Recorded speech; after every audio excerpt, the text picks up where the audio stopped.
Class 10th का chapter number 12 NCERT electric current पढ़ने वाले हैं। देखिए, इलेक्ट्रिक करंट को पढ़ने से पहले, इलेक्ट्रिक करंट की डेफिनेशन जानने से पहले ये जिस चीज़ से ओरिजिनेट होता है हमें उसके बारे में जानना पड़ेगा।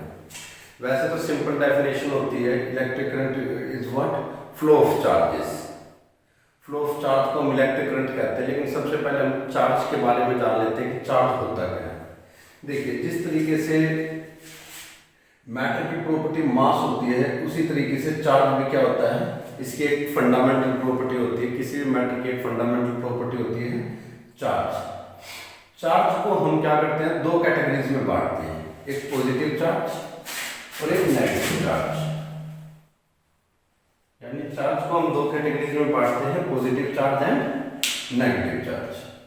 अब जो पॉजिटिव और नेगेटिव चार्ज है, आपको बता दूं, पॉजिटिव चार्ज जो होता है वो आपका प्रोटॉन को कहते हैं, यानी charge carried by a proton is positive.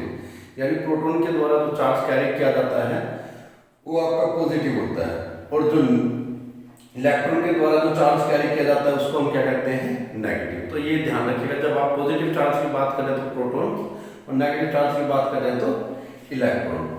अब जैसे कि किस तरीके से आप आइडेंटिफाई करेंगे कि पॉजिटिव कौन है और नेगेटिव कौन, नेगेटिव चार्ज कहाँ पे आ रहा है। तो देखिए, इसका मैंने एक एग्जांपल लिखा है, लेकिन एग्जांपल समझने से पहले आप ये समझ लीजिए कि नेगेटिव और पॉजिटिव बनता कैसे है। देखिए, अगर एक बॉडी, यानी if a body gets positively charge if it loses electron, अगर एक बॉडी अपने इलेक्ट्रॉन को लूज करती है, यानी इलेक्ट्रॉन्स को डोनेट कर देती है या खो देती है, डोनेट कर देती है, तो उसको हम कहेंगे पॉजिटिवली चार्ज। यानी उसके ऊपर क्या कहा जाएगा, कैरी कर लेगा वो पॉजिटिव चार्ज। यानी अगर एक बॉडी अपने इलेक्ट्रॉन्स को लूज करती है तो क्या लाएगा, पॉजिटिव। और जो गेन करेगी, यानी अगर जो एक लूज करे तो दूसरी बॉडी क्या करेगी, गेन करेगी। तो अगर जो एक बॉडी गेन करती है तो उसको हम कहते हैं नेगेटिवली चार्ज। तो अब पॉजिटिव और नेगेटिव कैसे आते हैं, इसका मैंने एक एग्जांपल लिखा है। जब हम गिलास रोड को रब करते हैं सिल्क से, आप गिलास रोड को रब कीजिए सिल्क से। जब आप गिलास रोड को रब करेंगे सिल्क से तो क्या होता है, जो गिलास रोड होती है वो इलेक्ट्रॉन को लूज करती है। गिलास रोड क्या करती है, इलेक्ट्रॉन को लूज करेगी और क्या आ जाएगा उसके ऊपर, पॉजिटिवली चार्ज कैरी कर लेता है। और सिल्क जो होता है, क्योंकि सिल्क से उसको रगड़ा जा रहा है, सिल्क ये इलेक्ट्रॉन लूज करता है तो सिल्क क्या करता है, उतने ही नंबर ऑफ इलेक्ट्रॉन्स को गेन कर लेता है। जैसे ही नंबर ऑफ इलेक्ट्रॉन्स गेन करता है उसके ऊपर क्या आता है, नेगेटिवली चार्ज। ये आपने केमिस्ट्री में पढ़ा हुआ थर्ड चैप्टर में। तो ये क्या कर लेता है, उतना ही इक्वल नंबर ऑफ इलेक्ट्रॉन्स उसको गेन कर लेता है। इसका मतलब यहाँ पे ये बात स्पेसिफाई हो रही है कि जो इलेक्ट्रॉन्स है वो ट्रांसफर हो रहे हैं, कहाँ से, ग्लास से सिल्क की तरफ इलेक्ट्रॉन्स क्या हो रहे हैं, ट्रांसफर हो रहे हैं। और कितने ट्रांसफर हो रहे हैं, इसके बारे में एक पॉइंट लिखवाया गया है कि जो magnitude of positive charge on गिलास होता है वही magnitude of negative charge on silk होता है। यानी जितने चार्ज आपका गिलास पे था, जितना मैग्नीट्यूड उसका गिलास पे था, उतना ही मैग्नीट्यूड कहाँ पे चला गया, सिल्क पे। यानी जितना दोनों क्या होंगे, इक्वल होंगे। अब बात करते हैं प्रॉपर्टीज ऑफ चार्ज की। देखिए, प्रॉपर्टीज ऑफ, अगर तो हम चार्ज की बात करें, एक मिनट,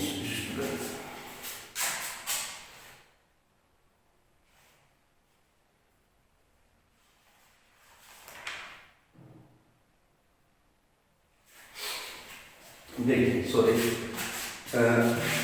अब अगर तो हम बात करते हैं प्रॉपर्टीज ऑफ चार्ज की, तो प्रॉपर्टीज ऑफ चार्ज क्या होगी, जैसे पहली बात करते हैं हम लाइक चार्ज। अगर जो चार्जेस सेम है, यानी लाइक चार्ज है, जैसे पॉजिटिव है, नेगेटिव चार्ज है, तो उनके बीच में हमेशा रिपल्शन होगा। पॉजिटिव चार्ज कभी भी एक दूसरे को अट्रैक्ट नहीं करते हैं, जैसे कि पॉजिटिव है तो रिपेलिंग कर रहे हैं, या नेगेटिव है तो भी ये क्या करेंगे, रिपेल करेंगे। ठीक है, यानी like charge always repel each other.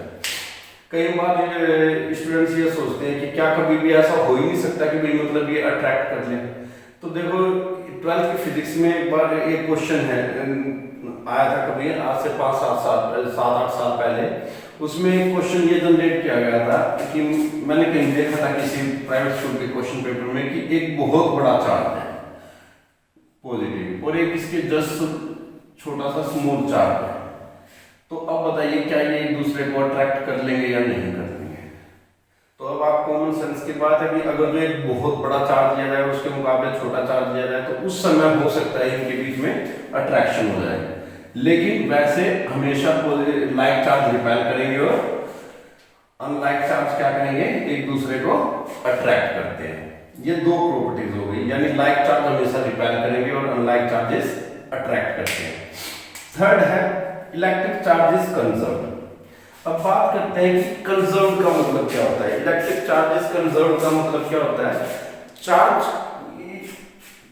Can neither be created not be destroyed, it can transfer from one body to another. यानी चार्जेस जो होते हैं वो कंजर्व रहते हैं, उसको ना तो आप क्रिएट कर सकते हैं ना डिस्ट्रॉय कर सकते हैं, ये केवल एक बॉडी से दूसरी बॉडी में ट्रांसफॉर्म हो सकते हैं, तो उसी को बोलते हैं कंजर्व रहना। सेकंड है electric charges additive. Electric charge क्या होते हैं? एडिटिव होते हैं, यानी आप इसको ऐड कर सकते हैं कि किसी बॉडी के अंदर कितने चार्जेस हैं तो इसके अंदर ये भी कैपेबिलिटी होती है। आप इलेक्ट्रिक चार्जेस क्या होते हैं? एडिटिव होते हैं।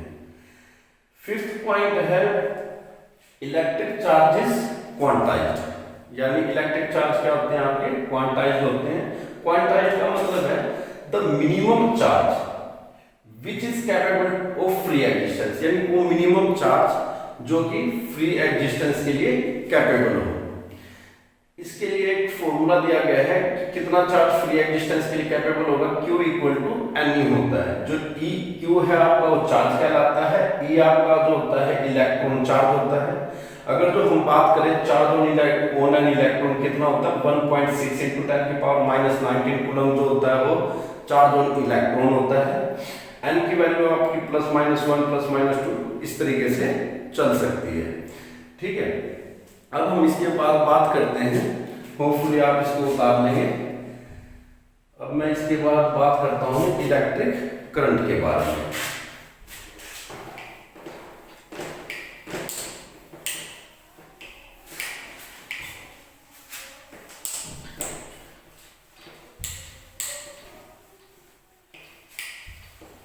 देखिए, अगर हम बात करें इलेक्ट्रिक करंट की,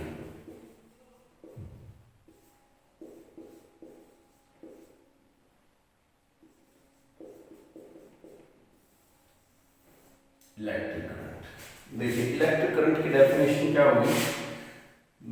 फिलहाल तो आप अगर जो नॉर्मल वे में लिखना चाहें तो लिखेंगे the flow charge is termed as electric current।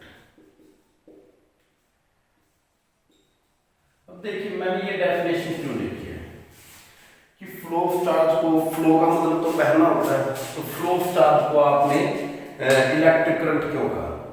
अच्छा, मैं आपसे एक चीज पूछूं, जैसे आपने मैथ्स में क्वेश्चंस करते होंगे कि जैसे रिवर का पानी फ्लो कर रहा है, रिवर का पानी फ्लो कर रहा है तो हम उसको क्या कहेंगे?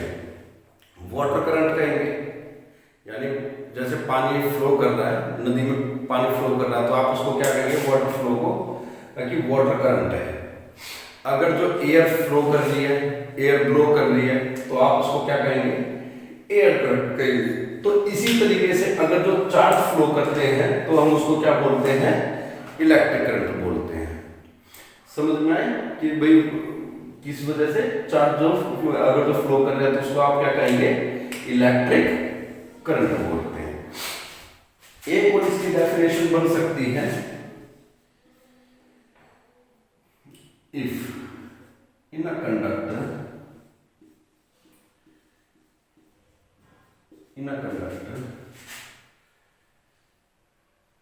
Charge per unit time is called electric current. एक ये डेफिनेशन बन सकती है, यानी charge per unit time is called electric current. यानी चार्ज पर यूनिट टाइम को हम क्या कहते हैं? इलेक्ट्रिक करंट कहते हैं। जैसे कि करंट को हम I से डिनोट करते हैं, I इक्वल टू होता है आपका Q/T। यानी I इक्वल टू क्या होता है आपका Q बाई टी। अगर जो हम बात करें I क्या होता है आपका इलेक्ट्रिक करंट होता है, अगर जो हम Q की बात करें तो ये आपका चार्ज होता है, और T की बात करें तो हम क्या होता है ये आपका टाइम होता है। अब आप देखिए ये तो हमने बता दिया कि I equal to Q by T होता है, लेकिन अगर जो हम इसके अंदर और बात करें कि I equal to Q by T होता है तो इसकी ऐसा यूनिट क्या होगी, तो देखिए जो I इक्वल टू आपका क्यू बाई टी है, जो चार्ज होता है उसको हम कूलम में मापते हैं, मेजर करते हैं, यानी कूलम में मेजर करते हैं, और टाइम को हम सेकंड में मेजर करते हैं। तो अगर जो हम इसकी SI यूनिट की बात करें तो ये होती है coulomb per second, but we denote it by ampere, यानी हम ए से डिनोट करते हैं। ठीक है, तो अगर आपसे पूछा जाए इलेक्ट्रिक करंट की ऐसा यूनिट क्या है, तो उस समय आप इसको एम्पियर लिखेंगे, ना कि क्या लिखेंगे कूलम पर सेकंड। तो ये चीज ध्यान रखिएगा, क्योंकि इलेक्ट्रिक करंट को हमेशा एम्पियर में मेजर करते हैं। जैसे आप अपने घर के अप्लायंसेस वगैरह जो स्विच वगैरह लेते होंगे तो वहाँ पे उस पर एम्पियर लिखा होता है, तो एम्पियर ये साइंटिस्ट के नेम के बेसिस पे लिखा गया है। अब सबसे बड़ी बात आती है कि जैसे इलेक्ट्रिक करंट को मेजर करने के लिए हम किस चीज का यूज करते हैं। आप कैसे पता करेंगे कि ये आपके घर में किसी भी उसमें सर्किट में या अप्लायंसेस में कितना इलेक्ट्रिक करंट जाता है। तो इलेक्ट्रिक करंट मेजर करने के लिए डिवाइस यूज होती है, उसका नाम है एमीटर। तो लिखेंगे a device used to measure electric current is ammeter. ये बोर्ड के एग्जाम में क्वेश्चन आया हुआ है, एक बार नहीं कई बार आया हुआ है कि किस डिवाइस का आप यूज करते हैं इलेक्ट्रिक करंट मेजर करने के लिए। ठीक है, इलेक्ट्रिक करंट मेजर करने के लिए। ठीक है, एक क्वेश्चन और आता है। अब देखिए हमारे घरों में क्या होता है, डिवाइसेस को हम कनेक्ट करते हैं। डिवाइसेस को जब हम कनेक्ट करते हैं तो हमारे घरों में देखिए जितनी भी घरों की वायरिंग होती है या जो हम आसपास वायर देखते हैं वो दो तरीके से वायरिंग की जाती है, यानी किसी भी रेजिस्टेंस वगैरह को यानी किसी भी अप्लायंसेस वगैरह को लगाने के दो तरीके होते हैं। देखिए एक होता है सीरीज, एक होता है पैरेलल। दो तरीके से आप कनेक्ट करते हैं चीजों को, एक होता है सीरीज और एक होता है पैरेलल। अब हमें यही बताना है कि इस डिवाइस को हम किस तरीके से यूज करते हैं अपने घर के इलेक्ट्रिक सर्किट्स के अंदर, किस तरीके से इसको यूज करते हैं। तो देखिए घरों के अंदर जब आप इसको वैसे कनेक्ट करते हैं हम सीरीज में, लेकिन मैं आपको छोटा सा इंट्रोडक्शन दे देता हूँ, बाकी आगे इसके बारे में इसी चैप्टर के अंदर आगे आएगा। देखिए सीरीज का मतलब होता है कि आपने एक जगह कनेक्शन किया और एक ही वायर में बहुत सारे कनेक्शन करते चले गए। जैसे मैरिजेस वगैरह के अंदर होता है, आप देखते हो कि जनरेटर से सारी मैरिज की लाइटिंग कनेक्ट कर दी जाती है। अगर जो आप वहां से कनेक्शन हटा देंगे तो सारी लाइट चली जाती है, क्योंकि वो सीरीज में होती है, यानी एक कनेक्शन से सारे कनेक्शन होते हैं। ठीक है, लेकिन आप अपने घरों के अप्लायंसेस अपने घरों में देखिए, जो आपके घरों की वायरिंग होती है वो क्या होती है, पैरेलल में होती है। ठीक है, आपके जो घरों की वायरिंग होती है वो क्या होती है, पैरेलल में होती है। क्योंकि आप देखिए अगर तो मान लीजिए मैंने ट्यूब जला रखी है, तो अभी सर्दी का टाइम चल रहा था, हमने फैन ऑफ कर रखा है। घरों में अगर जो हम दूसरे रूम में बैठे हैं तो हम एक रूम की लाइट भी बंद कर सकते हैं, जो हम अपनी मर्जी से करना चाहें वो कर सकते हैं। तो घरों के जो अप्लायंसेस होते हैं वो पैरेलल होते हैं। तो इसकी भी वजह होती है, इसके मेरिट्स हैं वो मैं बाद में बताऊंगा कि आपको कि भाई ये सीरीज और पैरेलल में कनेक्ट घरों की क्यों होती है और सीरीज में मैरिज क्यों होती है, दूसरा कि इनके फायदे नुकसान क्या, वो तो बाद की बात है। फिलहाल हमें यहाँ पे ये ध्यान रखना है कि जो एमीटर होता है उसको हम किसमें कनेक्ट करते हैं सर्किट के अंदर। Ammeter is connected in series, connected in series. इस चैप्टर में ये चीज ध्यान रखिए, यहां से और यहां से क्वेश्चन बहुत ज़्यादा चांसेस हैं पूछने के। या तो पूछेगा कि एमीटर को किस तरीके से कनेक्ट किया जाता है, और दूसरा ये पूछ सकता है कि उसको यूज़ कैसे किया जाता है, ठीक है, किस डिवाइस से मेजर किया जाता है। आजकल आपको बता देता हूँ, आपने एमीटर में बता देता हूँ, ज़्यादातर आपने एमीटर अब कहाँ देखेंगे। देखिए पहले क्या होते थे, घरों के अंदर जो बोर्ड्स होते थे उसी के अंदर एमीटर फिट किए जाते थे। या तो आप लैब में देख पाओगे, अगर आपको अपने घरों के अंदर देखना है कि एमीटर कहाँ लगा हुआ है, तो आप अपने घर के मीटर देख सकते हैं। आजकल जैसे दिल्ली के अंदर एनडीपीएल वगैरह यूज, एनडीपीएल है, या अदर कहीं स्टेट में कोई और होगी जो इलेक्ट्रिक मीटर्स आ रहे हैं आजकल, एमीटर एंड वोल्ट मीटर, वो दोनों ही, वोल्ट मीटर के बारे में मैं आगे बताऊंगा। एमीटर एंड वोल्ट मीटर दोनों ही मीटर्स में है। दिल्ली के अंदर तो मीटर उसी, एमीटर उसी के अंदर कनेक्ट होता है। अगर आप मीटर के पास खड़े होंगे, कुछ देर खड़े हुए, आपको जहां पे ए नजर आएगा वो आपका करंट शो कर रहा होगा, जहां बी नजर आएगा वो वोल्ट मीटर है, वोल्ट मीटर वो आपका पोटेंशियल डिफरेंस शो करेगा। उसके बारे में हम आगे जिक्र करेंगे। तो ये चीज ध्यान रखिएगा, आपके घरों के जो मीटर होते हैं उसके अंदर एमीटर फिटेड होते हैं, ठीक है, और वोल्ट मीटर भी वही होते हैं। तो वोल्ट मीटर की बात हम बाद में करेंगे। तो हमने यहाँ बता दिया कि एमीटर को कैसे कनेक्ट किया जाता है, सीरीज में।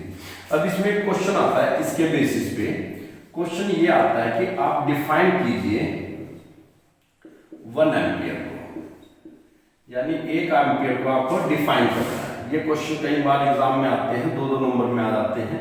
तो इसको डिफाइन कैसे करेंगे, देखिए I इक्वल टू क्या है आपका Q बाय T। ये I 1 एम्पियर कब होगा, I जो है 1 एम्पियर कब होगा, जब Q क्या हो, 1 कूलम हो, और टाइम क्या हो, 1 सेकंड हो, ठीक है। अगर हम ये कहें कि if 1 coulomb of charge is passing if 1 coulomb of charge is passing in 1 second in a conductor, is then it is termed as 1 second। यानी अगर 1 कूलम चार्ज किसी भी कंडक्टर में 1 सेकंड में फ्लो कर जाता है तो उसे हम क्या कहते हैं, 1 एम्पियर कहते हैं।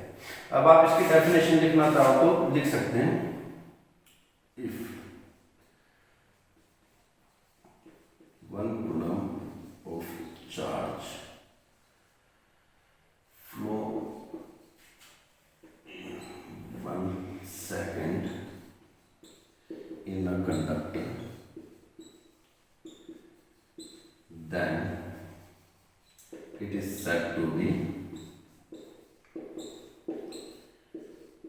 1 एम्पियर। तो उसको हम क्या बोलेंगे, उसको हम बोलेंगे 1 एम्पियर कि सर्किट में क्या हो रहा है, 1 एम्पियर करंट फ्लो हो रहा है, ठीक है। तो ये हो गया।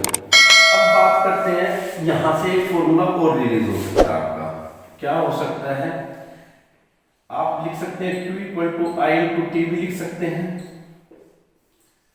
यहां से आप ये फॉर्मूला भी तो लिख सकते हैं, इस टी को इस तरफ मल्टीप्लाई कर देंगे तो Q का फॉर्मूला क्या हो गया, I इंटू टी। अब ये क्या है, आपका चार्ज है, और आपको SI यूनिट पता ही है चार्ज की, क्या होती है SI यूनिट, कूलम होती है, ठीक है। SI यूनिट क्या होती है चार्ज की, कूलम होती है।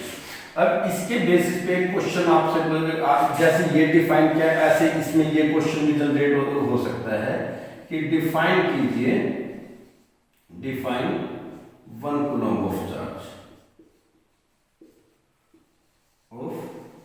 1 कूलम ऑफ चार्ज को डिफाइन कीजिए। तो 1 कूलम ऑफ चार्ज को कैसे डिफाइन करेंगे, ये क्वेश्चन आपको करना है, मैं आपको तरीका बता देता हूं। जैसे कि Q इक्वल टू क्या है, I इंटू में T है। तो ये 1 कूलम कब होगा, जब इसमें 1 एम्पियर करंट फ्लो करेगा, किसमें, 1 सेकंड, ठीक है। अगर जो 1 कूलम चार्ज 1 कूलम कब होगा, अगर 1 सेकंड में 1 एम्पियर करंट फ्लो करता है किसी सर्किट के अंदर, तो आप उसको आप क्या कहेंगे, 1 कूलम ऑफ चार्ज कहेंगे, ठीक है। आपकी क्लास जो थी, क्लास चैप्टर 10 का इंट्रोडक्शन था, जिसके अंदर मैंने इलेक्ट्रिक करंट बताया है। नेक्स्ट क्लास जब हम करेंगे तो इसके अंदर इसके आगे का पोर्शन करेंगे। तो मिलते हैं नेक्स्ट क्लास में, होप आपको समझ में आया होगा।